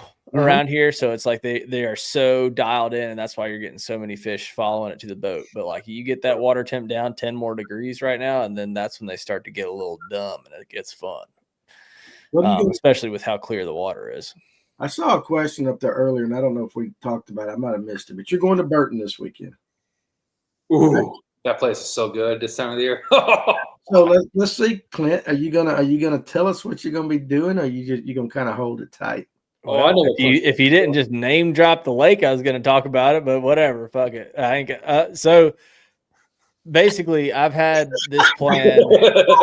Like a Seth Fighter. I mean, burned him. Well, I don't think everybody in the world is going to go up there. No, everybody go to Burton. It's a very specific deal up there, but basically, last year and this year, the week of Thanksgiving, the weather pattern cannot be more exact this year. So I've been like planning it out for like a month. I'm like, okay, it's literally the same cold fronts hitting in the middle of the week, gets super cold. And so what happens when that happens is like our water temp sitting at like 57, 58 right now. But when that cold front hits, it should get down to 52, 51, 52 and start to get cold. So what happens, especially in these North Georgia lakes, is the trout in them will pull up to feed during the first hour, the last hour of the day. So they just stocked 2,000 brown trout in there 2 weeks ago on the 17th. And so all these trout are finally making their way out and milling about, but it's still warm. So they're kind of still milling about pretty deep. Well, they should pull up shallow in theory. So going to go try to sling some big baits that look like trout and catch a PB again. So last year did the same trip and ended up catching my PB. It was an 8-9 boat flipping on a 10-inch swim bait. That was a lot of fun. And I want to do it again. So the goal is to catch a nasty 9 this week, and I'm putting 3 days in of just like straight bassing. Sorry, cranking and yanking for the 2 pounds. Well, no, Alex did it last night in the kayak show too. So like, cranking and yanking, I don't know what to do with these youngsters. Nice. Yeah, I don't either, but we're all adults here. Right.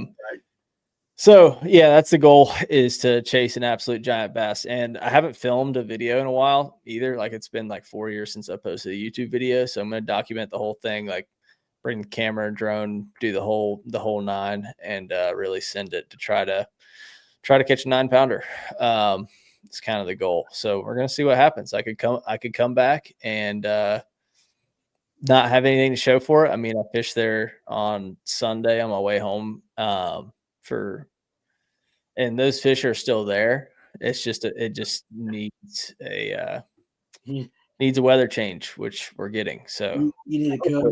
So Clint, you want to hear something crazy that you mentioned about the trout thing over in Burton? So they stock those brown trout in Blue Ridge as well, and it's like Blue Ridge. I like Blue Ridge and Burton are kind of almost exactly the same to me. You know, like just you can catch a ton of fish, but I think Burton has bigger fish, obviously, than Blue Ridge. But the same deal that they go and chase trout. During the wintertime, the trout move up way shallow, and I can catch a bunch of little trout all day long on a minnow. I'm serious. So if Randy Callahan's going to Burton in the morning. Good job, Danny. I looked it up. It's only 2 hours and 40 minutes for me. Yeah. Well, I will say this, Clint. Last year when you boat flipped the 8, whatever it was, that was what got me wanting to fish a swim bait or a glide bait, was because of that video. I remember, so I was like, dude, that's awesome. So. It's cool. It's a fun bite, and so like that's one of the places like where they filmed Southern Trout Eaters back in the day. Like that was what got big bait fishing on the East Coast. Right. That was one of the places. And then Coleman likes to name drop Joe Cassie all the time, and I'll name drop it again because it like that's where Southern Trout Eaters was. Joe Cassie, Burton, and there's one more, but I'll at least save one. And don't tell but. Me. It's no, it's not. Yeah, have you ever been there? Where? Glenville. Yeah, I fished a derb there Saturday. Yeah. Oh. Glenville in North Carolina. Yeah, no, he goes. I fished a tournament with a 7-year-old there on Saturday. Dude, that place is freaking epic. It's cool. It's changed a lot. Those fish are not as healthy. Just the Really? lakes, like every time you pull up to the boat ramp, there's so many out of state plates now, and I feel like it's such a small lake that it just gets so much pressure. Every fish we caught was super skinny, looking rough. Like it's just, and it's just been beat. It's been beat to death. One of the first smallmouth I've ever caught was over there, and it was about almost a 5-pounder. Yep, I caught a 495 in college on a 6-inch rainbow trout swim bait, and I was like, "This is the deal out of the kayak," and I thought it was cool. Yeah, it's a really cool place. Like it used to fish really good. It's changed a lot with the grass. So it literally just got grass in it 3 years ago. Never really had much grass in it before, and so that's kind of changed how the fish set up and behave, and especially with the perch. But the lake's changed. I mean, it took 17 to win up there on Saturday, but like Emil came up there and blasted him last fall in one of our derbs, and he caught 22.5 with a 6.5 pounder. So like there's still potential, but that was also in 8 years of fishing tournaments on that place. That was the biggest bag I've still seen was 22.5. And that was just because Emil is a stud and first time fishes the place, catches 22.5. I was like, he's like, this place is pretty cool. I'm like, yeah, dude, I've been fishing here forever and I've never seen a bag like that. So he just shows up. Oh, pretty blonde hair. Yeah, man. Yeah. Randy said it's 12 miles from his house, so he was already planning on going. So I didn't screw that part up. Nice. Patricia says Burton needs some spots, and then Ryan comes back. They have the biggest spots in the state. They do.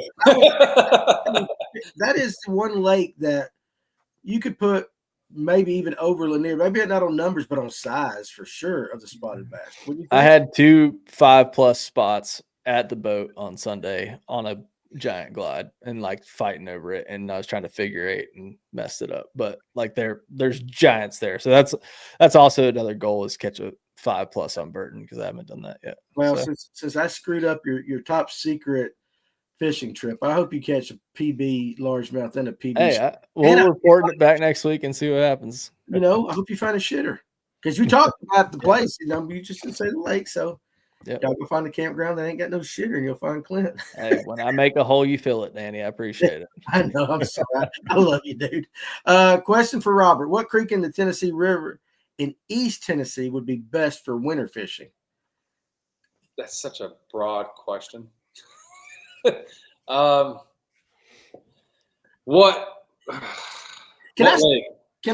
lake?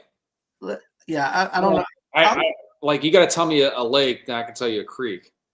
So all I know is every time I drive through Tennessee, dude, just the amount of water in Tennessee is ridiculous. Whether the rivers and all that, there's got to be so many fishing opportunities. Because you said like what lake? It's just everywhere in Tennessee. I mean that state is set up. Smallmouth spots, largemouth. I mean that state is set up right for fishing. Mm-hmm. Why do you think I moved?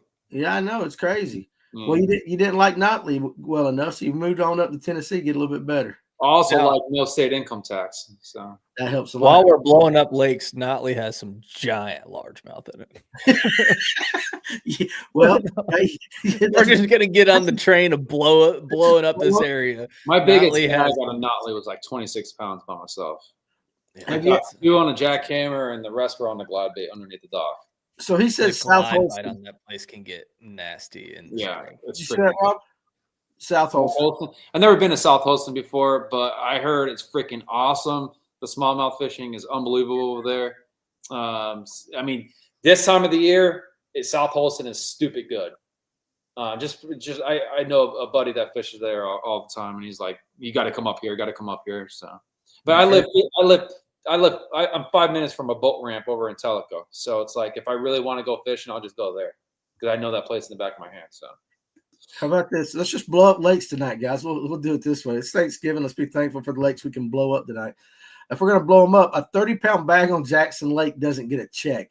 Everybody go there. I guess he's talking about that one down towards Macon? I was going to say, talking about Lake Jackson down this way? I ain't never heard of a 30-pound bag on that lake. Does it have it? There's got to be some satire in that one. I'm pretty sure. I think it was a little bit of that. Yeah, Notley was my choice for a big largie last night. And O'Neal Williams, when I did my podcast with him, he said back in the 80s, that there was a 5-fish bass tournament on Notley, and it was 5 for 40 something. It was 40 plus that was caught on Notley, because he was talking about the largemouth in Notley. And I know Farmer talks about them as well, but most of the time, spring was when he would talk about them. Any other lakes we want to blow up right now? I mean, we might as well. We done screwed up Clint. That Hollis Q Latham. That lake ain't got the first fish in it, though. I mean, that lake's terrible. That's because if you were a fish, you'd be a largemouth, Danny, because you'd done tell everybody if they were biting on Latham. Yeah, because my business is, you know, I'm not a guide like Rob does and all that, but it's like, hey, it's my business to give information, right? It's your business to entertain. Oh, not, so be funny, not educate. Not educate. Okay, all right, so we can do it. But yeah, no, it's good. I don't know where the hell to go with that from here. Y'all done lost my train of thought. Hey, what's the best? So as we're going into we have this giant cold front coming in, obviously. So big fall to winter transition. Like, what are the fish doing this time of year? So obviously they've kind of been out deep, still on some fall patterns, chasing bait around. Like, what's going to happen as that water temp goes down 5, 10, 15 degrees in the next month or two?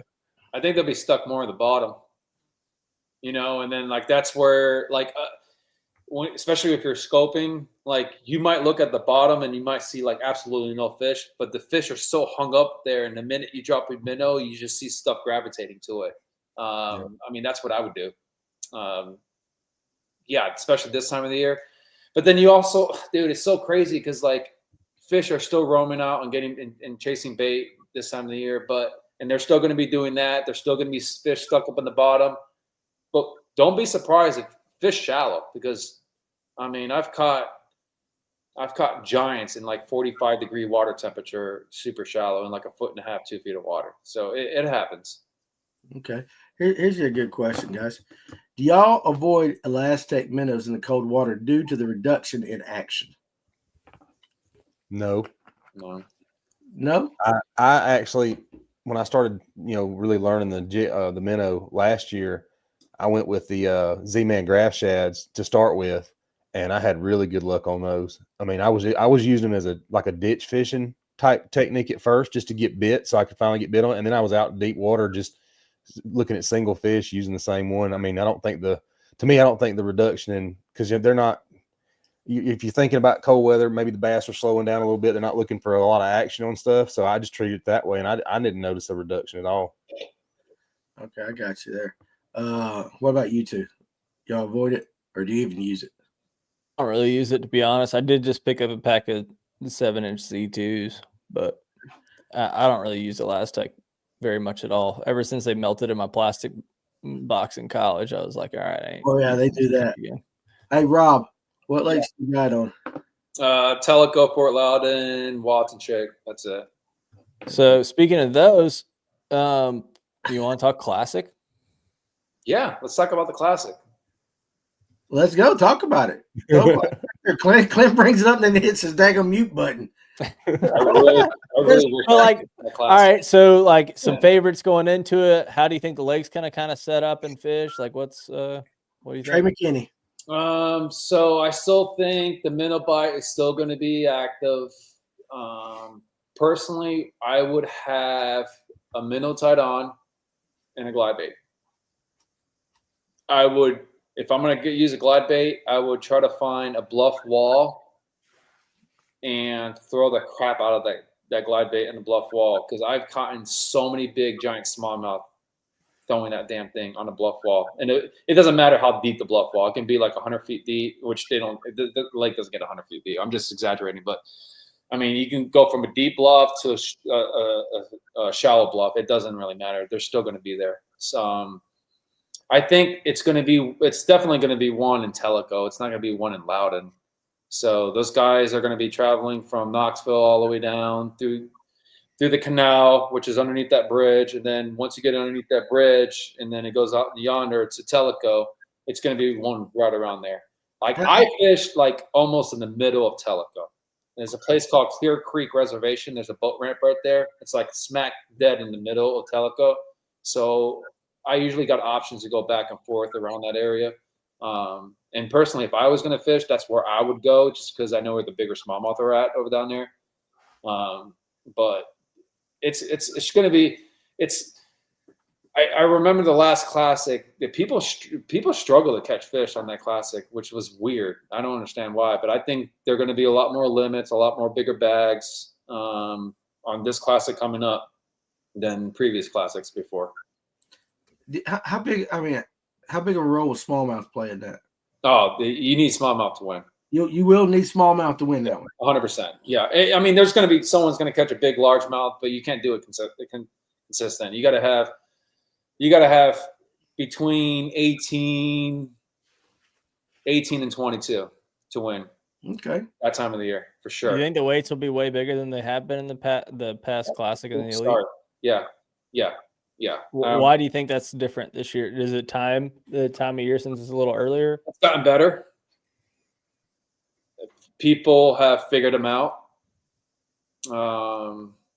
Those fish just the smallmouth have gotten bigger over the last couple of years. I know that a lot of times when they do these tournaments, they do like the small tournaments out of there and stuff like that. And I watch the forum pages between like March, April, and May. I mean, it's stupid. You have to have 18 plus pounds in order to win. So I like that. Look, Patricia says Emil, Paul, or Tucker is going to win the classic. That's the choice. I don't know that Emil and Paul aren't fishing it, right? Did Robert G get qualified to fish the classic or no? Oh, no, he missed it by 10 ounces. Yeah. So like if he would be the person that would probably end up winning that if he was in that. Who did you say? Robert G, because he's from there. Yeah, he should know that. Gussie won it in the 2-day by catching 2 20-pound smallmouth bags. I don't think he caught 2 20-pound smallmouth bags. I think he had a big smallmouth. I think day one he had a big bag, and then kind of Okay. I could be wrong. I don't know, but I know where he was at, so I fish that area all the time. How do you catch smallmouth there? Like if an average guy wants to go just catch, I'm not talking about your trophies, like just to go catch smallmouth in that area, what are they throwing? Minnow. Just Alabama rig. Yeah. Big old glide bait. Okay, fair enough. Let's see. You got big plans for the holiday? Me? What are you doing? You going fishing at all? You just hanging out in the house? No, I wish I was fishing. I got a long day tomorrow of work. I got to grind this bathroom down and big old bathroom remodel I'm doing, and then I got family coming in Thursday. So I'm taking these 4 days off, which is actually pretty nice. So I'm just going to hang out, spend some time with the family, do some things around the house. Listen to this, Danny. I haven't been fishing since the day that we fished at Blue Ridge. And it was like this past weekend, I went to check out the boat because I still had the same rods on there and everything. I go back there to look at my batteries to see if they're on. They're on. I look at my back tires are completely flat. From Blue Ridge. Yeah. I was like, I don't want to deal with that. So I was just like, forget it. That shows you I haven't really been fishing that much. So I just been working, been grinding, trying to get money, get paid, and trying to establish my business. I started my new construction company called Hook and Hammer Construction, and I'm booked till probably March right now with jobs and projects. I mean, it's crazy, and I'm still getting people hit me up every now and then about future projects and stuff like that. I had to turn down some things because I just don't have time to do it. But yeah, I'm looking forward to like this year to kind of be over with, so I can, jump on board with the opens on Kissimmee and then continue working and grinding. I'm going to take this year and just freaking bust my ass and get this business going up and booming. And then, like I said, I will be able to self-made myself, sponsor myself, write things off, and then fishing will be a little bit less expense on my pocketbook if I get this business rolling like I think I am. I get it 100%. Tony, what are you doing? Probably fishing. I've got to be here Thursday for the festivities, but I'm probably going to be fishing. Even Thursday morning, I'll fish a little bit. So yeah, I remember you said that like last week or something. You get to fish Thanksgiving morning for a little bit. Yeah, I used to hunt, but I hadn't done that in several years. But I'll probably try to go Thursday morning, and then I'll do something the rest of the weekend, I'm sure, fishing-wise. Clint, what lake you fishing at this weekend? I'm actually gonna go to Fort Loudon and I'm gonna shake a minnow until I can't catch a trout eater. You did that really good, my friend, like that. So, all right, guys. So, look, hey, listen, it's holiday week. I'm going to let everybody get out here. Rob, as always, look, appreciate you joining us. And listen, dude, hey, we'll always be a fan. And I look forward to following you, on the opens and seeing how it goes. And like you said, hey, you have options. You can always go back and all that, but it's still pretty cool. You're always a class guy. And you know what? You're always honest when you come on here. You say it whether people like it or not. And it's always, I never know what I'm going to get with Rob when he comes on. But I appreciate that. I was told by this one guy when I was 19 years old. I'll never forget it. His name was Charlie. He's an old mafia guy. When I used to work for him, he used to bust my ass all the time with certain things and certain words. And always told me, he goes, "Listen, Rob, you got to grind it out, man. Got to grind it out. Who gives a crap what anybody says? Stop sugarcoating stuff. Tell it out how it is, how you feel, okay? Because if you beat around the bush, no one's going to believe you one bit." So Yeah. I've always took that to heart. You know what I mean? No, I like it. That's one of the things I like about it. And so you guys, all three of you guys, thank you for joining me tonight. All you guys out there in the comment section, appreciate you swinging by and talking some fishing. Now, no lunch break tomorrow, no Livewell Thursday for obvious reasons. So we're going to come back next Tuesday. We'll get back up with the lunch breaks. Do we still have our guest for next Tuesday, Clint? Yep. Luke Palmer's locked in from Colgate, Oklahoma. Okay, so we'll have Luke Palmer on next Tuesday, and so give you something to look forward to. But you guys, listen, go spend some time with your family. If you get a few days off, enjoy them. If you're fishing or you're hunting or whatever it is you do, first of all, we always say be careful because we want you guys to come back and join us. But enjoy your time out there and, during the holidays. And you know what? You see a cop or somebody working, on these holidays like Thanksgiving or Christmas or, firemen or something. Hey, tell them you appreciate them because they're out there, allowing us to do what we do. So you guys, hey, appreciate you. And we will see you guys next week. Enjoy the turkey, guys. I'm more of a ham guy myself. We'll see you.